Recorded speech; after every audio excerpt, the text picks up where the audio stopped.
തരമാറ്റിലാണെങ്കിൽ വിജയിച്ച സമ്മാനവുമായിട്ട് അങ്ങനെ നയനയും അനിയും വേഗം ആദർശിൻ്റെ അടുത്തേക്ക് ഓടിപ്പാഞ്ഞെത്തുന്നുണ്ട് എന്ന് കാണാനായിട്ട് കഴിയൂട്ടോ.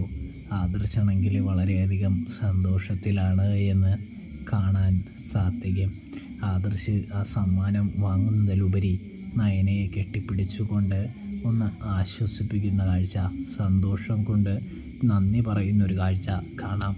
അപ്പോൾ നയനയാണെങ്കിൽ ആദർശിനോട് പറയുന്നുണ്ട്, ആദർശേട്ടാ, ഞാനിതെല്ലാം നേടിയത് ആദർശേട്ടന് വേണ്ടിയാണ്.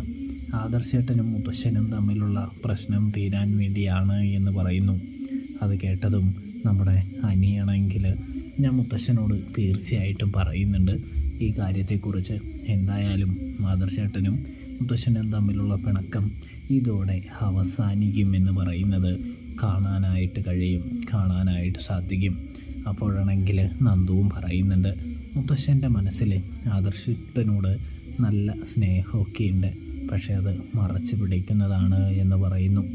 ഇവിടെയാണെങ്കിൽ നന്ദു അങ്ങനെ പറയുമ്പോൾ നയനയാണെങ്കിൽ നന്ദുവിനെ കണ്ണിറുക്കി കാണിക്കുന്നത് കാണാനായിട്ട് കഴിയും.